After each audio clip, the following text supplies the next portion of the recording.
Buenas noches chicos.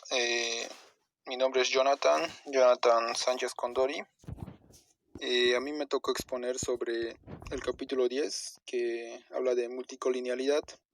Se hace la pregunta de qué pasaría si las regresoras están correlacionadas.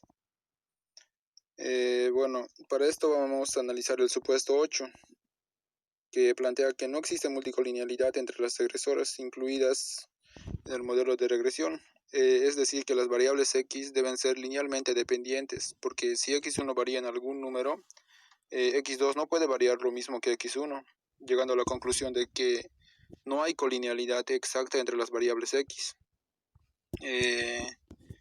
También analizaremos el supuesto 6, que dice que el número de observaciones de la muestra debe ser mayor al de las regresoras, o sea que n debe ser mayor a k. Y por último analizaremos el supuesto 7, que dice que requiere una variabilidad suficiente en los valores de las regresoras, es decir, que x1 debe ser diferente de x2, porque si las x son iguales, tendremos que la varianza es igual a 0, y la media también sería afectada, y si eso pasara no podríamos calcular el valor de los parámetros beta 1 y beta 2. Empecemos. 1. Naturaleza de la multicolinealidad. El término de multicolinealidad se le atribuye a Ragnar Frisch. Originalmente designaba una relación lineal perfecta o exacta entre algunas o todas las variables explicativas de un modelo de regresión. Para la regresión con parámetros k variables que incluyen unas variables explicativas x1, x2 hasta llegar a xn, donde x1 sería igual a 1 para todas las observaciones, de forma que den cabida al término de intercepto. O sea, se dice que existe una relación lineal exacta si se satisface la siguiente condición, y es esta de acá, que alfa 1 por x1 más alfa 2 por x2 más hasta llegar a alfa n por xn sea igual a 0. Esto sería una multicolinealidad perfecta, porque alfa 1, alfa 2 hasta llegar a alfa k son constantes, tales que no todas son simultáneamente iguales a 0. Y también en el caso en el cual hay x variables intercorrelacionadas, pero no de forma perfecta, como en la siguiente ecuación. Esa ecuación que están viendo ahí. Acá aparece un nuevo valor que es v, o sea, esa v es un término de desorden estocástico. Esto es una diferencia de multicolinealidad. Eso es una multicolinealidad casi perfecta, no es una multicolinealidad perfecta porque está ahí el desorden estocástico v. Esto es una diferencia de multicolinealidad perfecta, como la señalamos en la ecuación 1, y una multicolinealidad menos que perfecta, como lo estamos señalando en la ecuación 2. Continuando.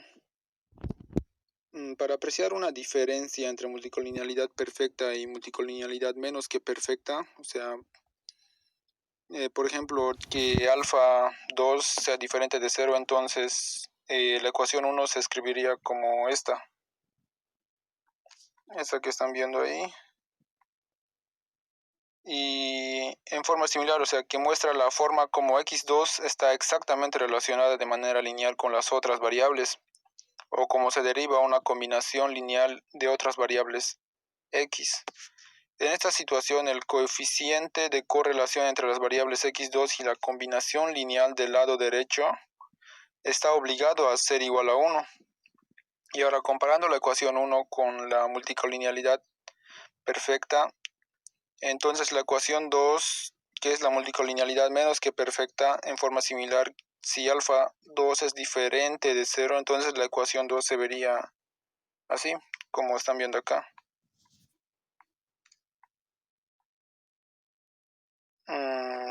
Esa es una multicolinealidad menos que perfecta,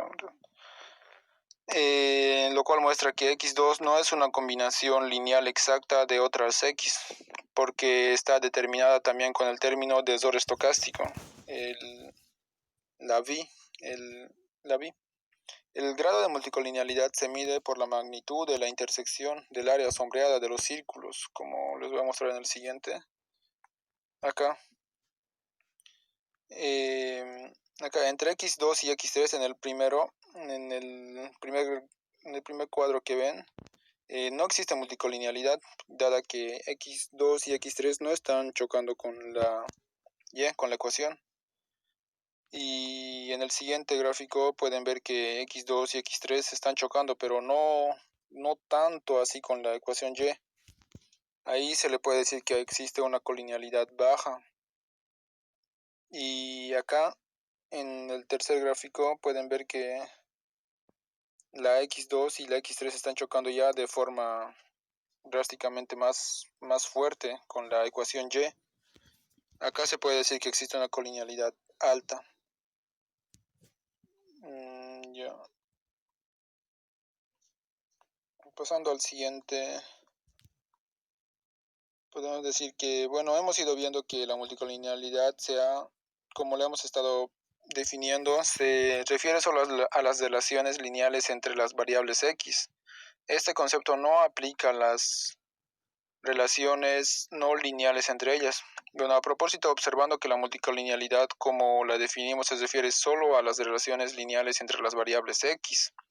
Este concepto no aplica a las relaciones no lineales entre ellas. Por ejemplo, considerando el siguiente modelo de regresión, el que están viendo ahí, donde digamos que y es igual al costo total de producción y x, o sea, las producciones variables, donde x2 sería producción al cuadrado y x3 producción al cubo.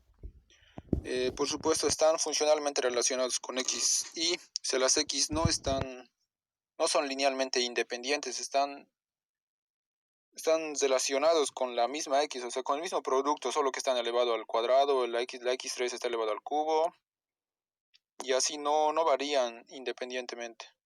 Pero la función no es lineal de manera estricta, por consiguiente, modelos como este no violan el supuesto de multicolinealidad. Sin embargo, en aplicaciones concretas, el coeficiente de correlación medido de forma convencional demostrará que x y como x2 y x3 están altamente correlacionados, lo cual va a ser más difícil estimar los parámetros de nuestro modelo con mayor precisión, es decir, con los errores estándar pequeños que tenemos ahí.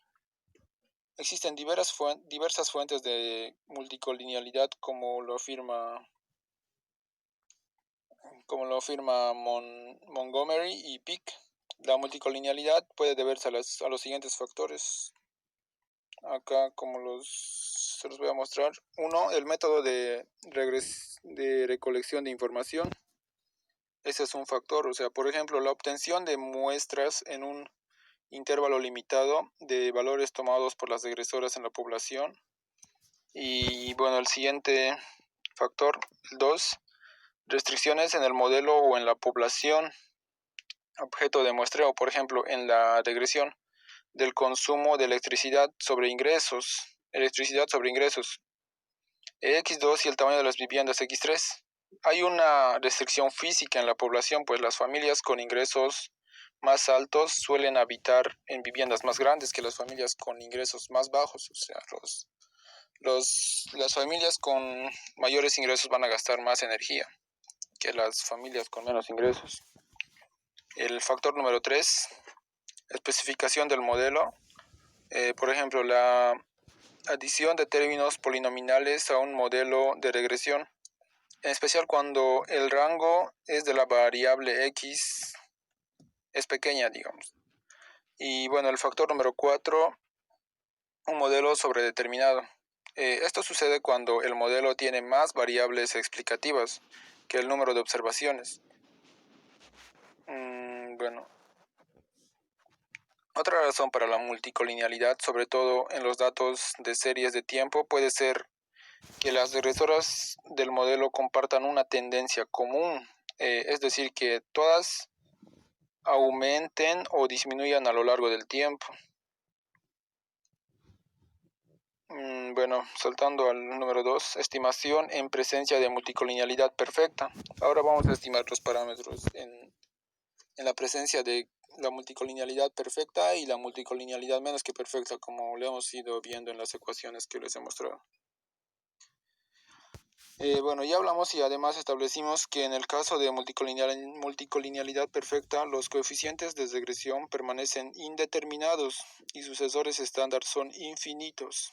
Esto podemos demostrarlo más sencillamente en términos de modelo de regresión con 3 variables, con la forma de desviación, en la cual todas las variables se expresan como desviaciones de sus medias muestrales. Se escribe en el modelo de regresión con 3 variables, como esta que están viendo acá, esta ecuación, la ecuación número 4. Ahora, haciendo la estimación de los parámetros de esta ecuación, quedaría que beta 2 estimada es igual a ese cuadro que están viendo ahí. Y ahora, haciendo la estimación del parámetro beta 3, quedaría como este cuadro que están viendo ahí.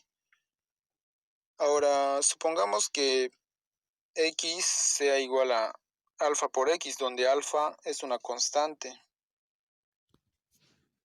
diferente de 0, por ejemplo 2, 4, 1, 8, etc.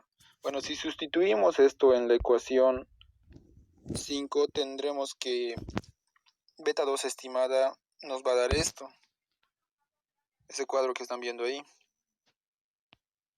Ojo, si la x sería igual a alfa, porque dijimos que alfa es constante, diferente de 0, nos daría ese resultado, o sea, igual a 0. Beta 2 estimada no tendríamos cómo calcular beta 2 estimada. Pero ¿por qué obtenemos ese resultado que está apareciendo ahí? 0. Recordando el significado de beta 2 estimada, la tasa de cambio en el valor promedio y, a medida que x2 cambia en la unidad manteniendo x3 constante, pero si x3 y x2 son perfectamente colineales, no hay forma de que x3 se mantenga constante. A medida que x2 cambia, también lo hace x3 por el factor de alfa, como dijimos que alfa es constante, diferente de 0. Esto significa entonces que no hay forma de desenredar las influencias separadas por x2 y x3 de la muestra dada. Para fines prácticos, x2 y x3 son indistinguibles en la econometría aplicada. Este problema ocasiona mucho daño, pues la idea consiste en separar los efectos parciales de cada x sobre la variable dependiente. Por esa razón no debe haber colinealidad entre las variables x, porque siempre nos estaría botando que el parámetro beta 2 estimado va a ser 0, hasta beta 3 estimada va a ser 0, si hay colinealidad entre las x. Bueno, ahora veamos la siguiente estimación. Acá, el 3. Estimación en presencia de multicolinealidad alta pero imperfecta. Ya vimos la multicolinealidad menos que perfecta, ¿verdad? Bueno, vamos a estimar sus parámetros.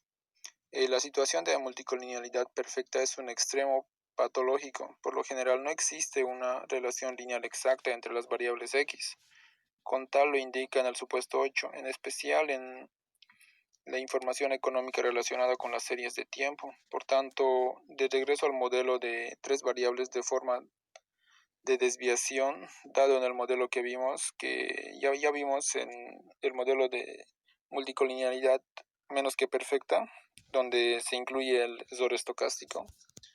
En lugar de multicolinealidad exacta podemos tener que la ecuación 8, esa que está ahí, x3y es igual a alfa x2y más el error estocástico, donde alfa es diferente de 0 y donde v es un término de error estocástico, tal que la suma de x2 por v sería igual a 0. En este caso, sería posible la estimación de los coeficientes de regresión beta 2 y beta 3.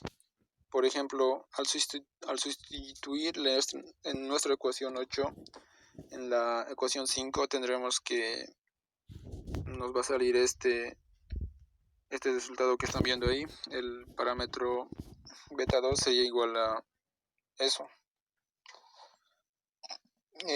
Donde se aprovecha que la sumatoria de x2 y por b es igual a 0. Se deriva una expresión similar para beta 3. Ahora, la diferencia de la ecuación 7, no hay razón para pensar que la ecuación 9, o sea, esta ecuación que acabamos de encontrar, no puede estimarse. Desde luego que v es lo bastante pequeño, es decir, muy cercano a 0 ese error estocástico. La ecuación 8 indicará colinealidad casi perfecta. Y regresaremos al caso indeterminado de la ecuación 7. Vamos a seguir sacando que beta 3 estimada va a seguir dando 0. Es decir, que llegaríamos al mismo resultado de nuestro parámetro. O sea, va a seguir siendo 0. Bueno, pasando 4. No, también ahí, entonces, demostraríamos la afirmación del supuesto 8.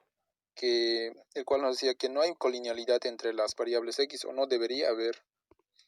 Todo lo que hicimos fue ver qué pasaría si una colinealidad perfecta y una multicolinealidad casi perfecta, qué pasaría si existiera o si habría una multicolinealidad entre las x, las regresoras. O sea, llegamos a la conclusión de que no debe haber multicolinealidad para poder estimar los parámetros beta 1 y beta 2, porque ya vimos lo que pasa. Pasa que los parámetros no se los puede calcular, sino que siempre nos van a botar que son iguales a 0. Bueno, pasando al siguiente punto. 4. Multicolinealidad. Tanto para nada, digamos. Consecuencias teóricas de la multicolinealidad. Recordando que si se satisfacen los supuestos del modelo clásico de los estimadores, los coeficientes de regresión son Meli. Si todos los supuestos se cumplieran, incluidos el supuesto 8, 7 y 6 que estamos analizando, serían Meli, el modelo de regresión sería Meli. Ahora, puede demostrarse que aunque la multicolinealidad sea muy alta, como en el caso de multicolinealidad perfecta, los estimadores de los mínimos cuadrados ordinarios conservarían la propiedad Meli. Entonces, ¿cuáles son los inconvenientes de la multicolinealidad? Bueno, acá Christopher Hitchens comenta algo al respecto sobre esto. Bueno, se los voy a leer. Los novatos en el estudio de la metodología en ocasiones se preocupan porque sus variables independientes estén correlacionadas. Esto se llama el problema de multicolinealidad. Sin embargo, la multicolinealidad no viola los supuestos básicos de la regresión. Se presentarán estimaciones consistentes e insesgadas y sus errores estándar se estimarán en la forma correcta. El único efecto de multicolinealidad tiene que ver con la dificultad de obtener los coeficientes estimados con errores estándar pequeños. Sin embargo, se presentan el mismo problema al contar un número reducido de observaciones o al tener variables independientes con varianza pequeña. O sea, de hecho, en el nivel teórico, las variables independientes forman parte esencial del mismo problema. Por tanto, la pregunta ¿qué debe hacerse entonces con la multicolinealidad? Es similar a ¿qué debe hacerse si no se tienen muchas observaciones? Al respecto, no hay una respuesta estadística. Es lo que dice Christopher Hitchens. Bueno, saltando al siguiente, el 5, consecuencias prácticas de la multicolinealidad. Acá les voy a mostrar, en los casos de que casi o alta multicolinealidad es probable que se presenten las siguientes consecuencias. La consecuencia número 1, aunque los estimadores de los mínimos cuadrados ordinarios son Meli, presentan varianzas y covarianzas grandes que dificultan la estimación precisa. Una consecuencia. Otra consecuencia, número 2. Debido a la consecuencia 1, los intervalos de confianza tienden a ser mucho más amplios, lo cual propicia una aceptación más fácil de la hipótesis nula 0, es decir, que el verdadero coeficiente poblacional es 0. Bueno, otra consecuencia, número 3. También debido a la consecuencia 1, la razón, uno o más coeficientes tiende a ser estadísticamente no significativa. Otra consecuencia, número 4. Aunque la razón de uno o más coeficientes sean estadísticamente no significativas, la R cuadrado, la media global de la bondad de ajuste puede ser muy alta. Otra consecuencia, 5. Los estimadores de los mínimos cuadrados ordinarios y sucesores estándar son sensibles a pequeños cambios en los datos. Pasando a la siguiente diapositiva, ¿es la multicolinealidad necesariamente mala? Quizá no, si el objetivo es solo la predicción. Si el único propósito del análisis de regresión es el pronóstico o la predicción, la multicolinealidad no es un problema grave, pues entre más alta sea la R cuadrado, mejor será la predicción. Más aún, si el objetivo del análisis no es solo la predicción, sino también la estimación confiable de los parámetros, la presencia de una alta multicolinealidad puede ser un problema porque, como vimos, genera grandes errores estándar en los estimadores. Como ya vimos que los estimadores beta 2, beta 3 no se podrían calcular. Gracias, esa sería mi exposición. ¿Algunas preguntas, chicos, para concluir la exposición? La multicolinealidad perfecta es cuando la ecuación no presenta un error estocástico. No tiene error, o sea, las X no están relacionadas a algún error.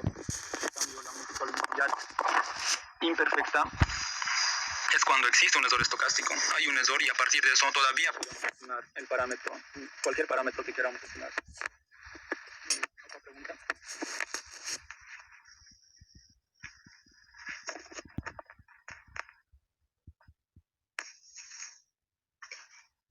¿Tienen otra pregunta, chicos?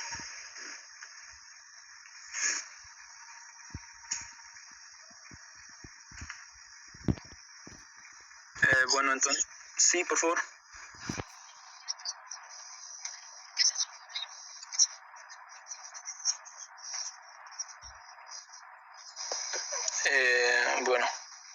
Si la multicolinealidad es perfecta en el sentido de estandarizar infinitos, o sea, si la multicolinealidad es menos que perfecta como lo vimos en esa ecuación, los coeficientes de regresión, aunque sean indeterminados, poseen grandes errores estándar. O sea, en relación a los coeficientes mismos, lo cual significa que los coeficientes no pueden ser estimados con gran precisión o exactitud. ¿Otra pregunta?